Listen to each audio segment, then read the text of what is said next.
मेरे प्रिय एवं सम्मानित श्रोतागण, दर्शकगण, अब मैं BNSS की धारा 94 के संबंध में आपको विस्तार पूर्वक बताता हूँ।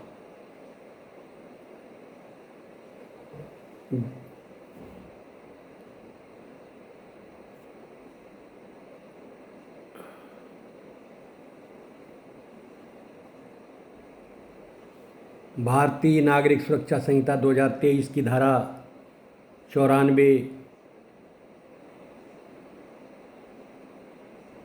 ये बताती है कि कार्रवाई, सम्मन, तलाशी आदि इसमें शामिल है। BNSS की धारा 94 के अध्याय process to compel the production of things, वस्तुओं की प्रस्तुति के लिए प्रक्रिया के अंतर्गत आती है। इसकी प्रमुख विशेषताएं निम्नलिखित हैं।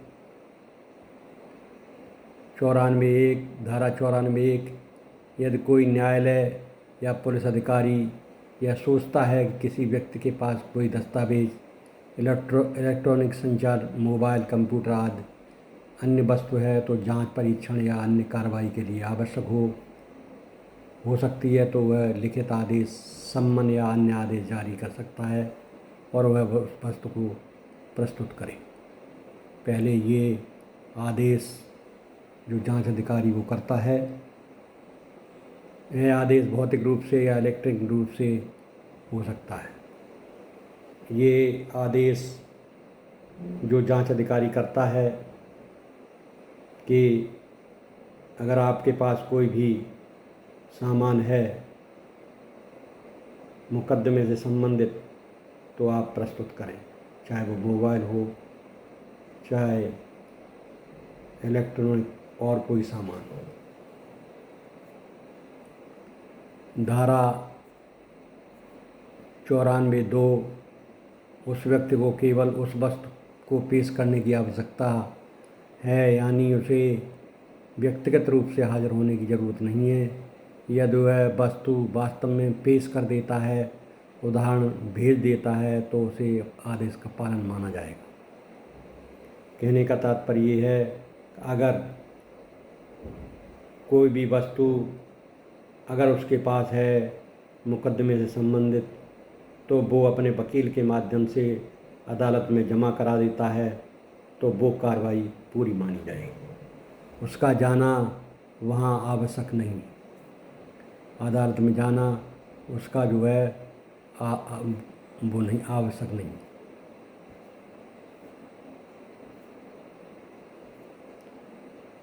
धारा 2 यह सुविधा है ताकि किसी को अनावश्यक रूप से अदालत या पुलिस स्टेशन आने की बाध्यता न हो।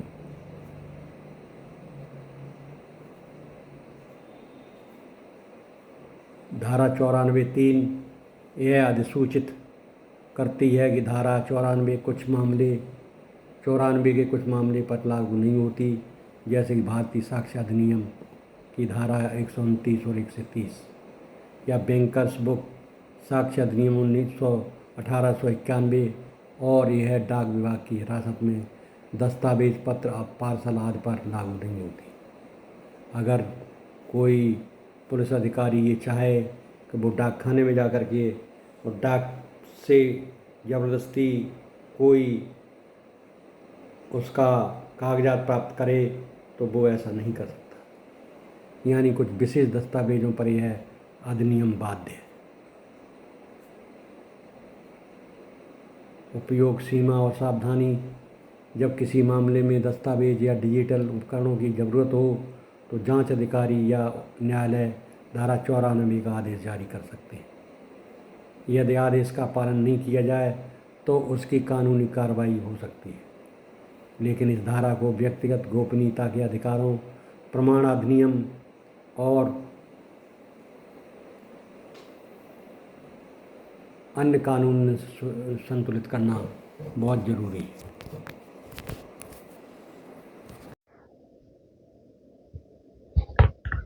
खास मामलों में वकील मुवक्किल संवाद गोपनीय बैंक रिकॉर्ड आदि इस धारा की सीमा में नहीं आते।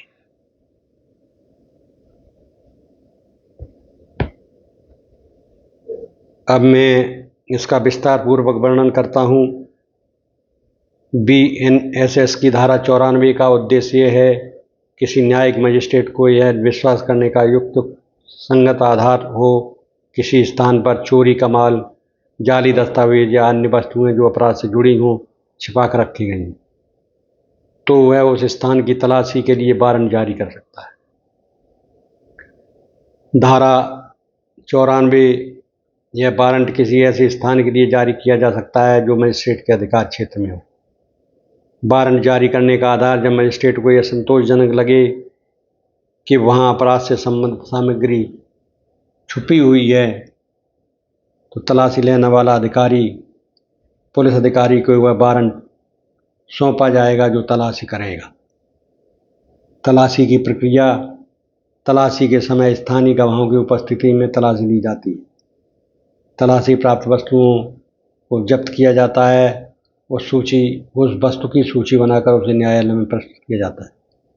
कानूनी उद्देश्य इस धारा का मुख्य कानूनी उद्देश्य अपराध की जांच के लिए आवश्यक सामग्री को सुरक्षित रूप से न्यायालय तक लाना होता है। व्यक्तिगत तलाशी नहीं, यह धारा मुख्यतः स्थान की तलाशी के लिए है, न कि व्यक्ति की। कानून का नाम दंड प्रक्रिया संहिता 1973, BNSS 2023 भारतीय नागरिक सुरक्षा संहिता।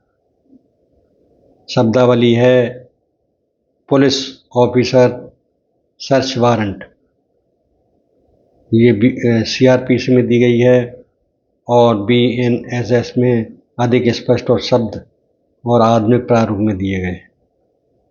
उद्देश्य है CRPC में चोरी या अपराध से संबंधित वस्तुओं की खोज और BNSS में समान लेकिन डिजिटल इलेक्ट्रॉनिक वस्तुओं को भी शामिल किया गया है। BNSS में इलेक्ट्रॉनिक रिकॉर्ड और डिजिटल एविडेंस की तलाशी का भी उल्लेख है। तकनीकी प्रावधान CRPC में सीमित हैं। धारा 94 से संबंधित प्रमुख लॉ केस हैं। Number 1 state of Maharashtra versus Natwarlal Damodar Das Soni 1980 AIR 593। सिद्धांत तलाशी का उद्देश्य जांच के लिए आवश्यक वस्तुओं को प्राप्त करना है। तलाशी के दौरान वैध प्रक्रिया अपनाना अनिवार्य है।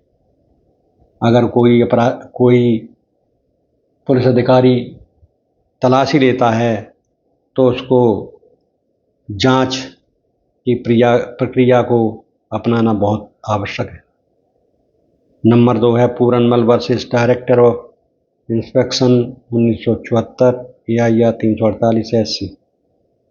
इस केस में सिद्धांत ये जारी किया गया है कि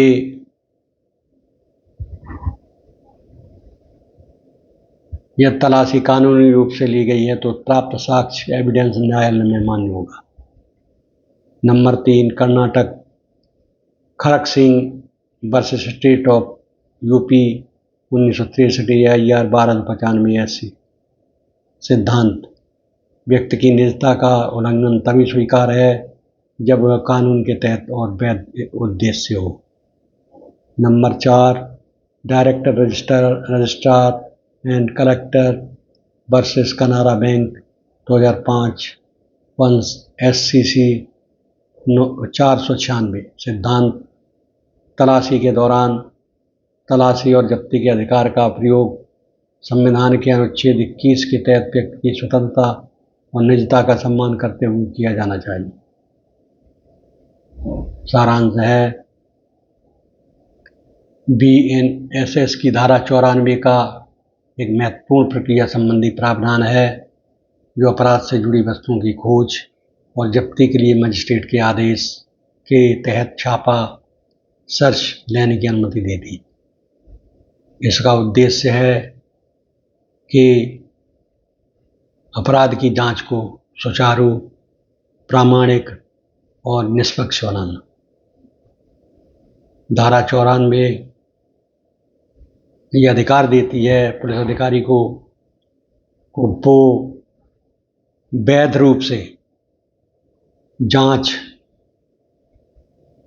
करे, घर में सर्च वारंट से के द्वारा जाए और घर की तलाशी ले, जो